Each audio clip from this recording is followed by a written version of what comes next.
Observação e abordagem comportamental, tecnologia 4.0 e o processo de investigação e análise de ocorrência. Uma grande reflexão e um ponto para a gente pensar. Será que hoje eu consigo articular as informações que saem do processo de observação e abordagem de comportamento atual da sua empresa para programas de prevenção de acidentes ou mesmo para auxiliar na profundidade da investigação e análise de acidentes? Pensa aí. Eu vou começar pelo lado ruim, quando nós temos um acidente. Frequentemente, quando nós pegamos os processos de investigação e análise de ocorrência, o processo de observação e abordagem não faz parte disso. Ou seja, as informações que saem do processo de observação e abordagem não são utilizadas para entender aquela ocorrência. Muitas vezes por quê? Baixa qualidade.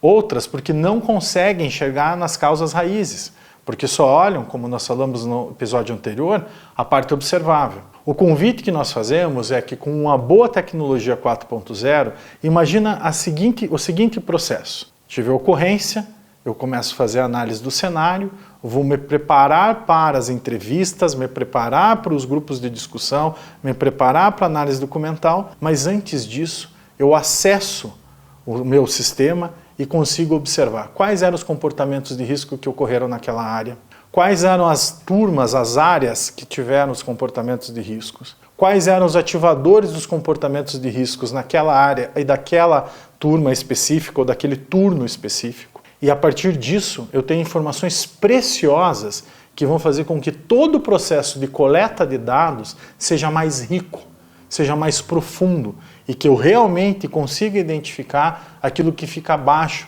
quando a gente fala do iceberg, que fica abaixo, que fica lá no fundo, que muitas vezes é difícil a gente conseguir chegar. O processo de observação e abordagem pode nos trazer essas informações, ou seja, da informação virar conhecimento, para que o plano de ação seja cada vez mais eficiente, efetivo e eficaz. Porque hoje a gente sabe que a maior parte das ações que são trazidas, elas tratam muito a parte observável. Inclusive quando a gente fala da gestão de consequência. E pouco a compreensão sobre esses atos que levaram, ou a parte não observável que levaram as pessoas a tomar essa decisão. Veja, isso eu estou falando da parte reativa, mas eu queria reforçar muito mais a parte preventiva, ou a mesmo preditora.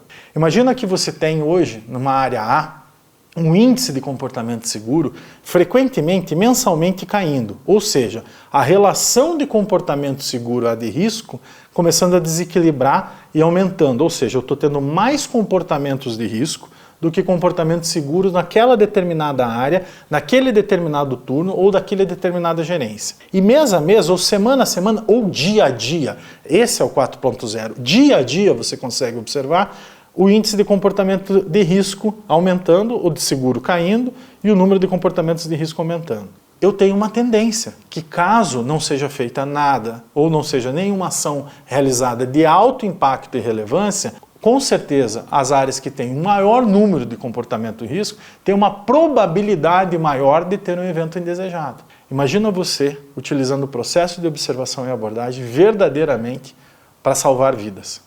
Essa sim, é isso que nós queremos trazer para vocês com a tecnologia que cuida de vidas, que salva vidas.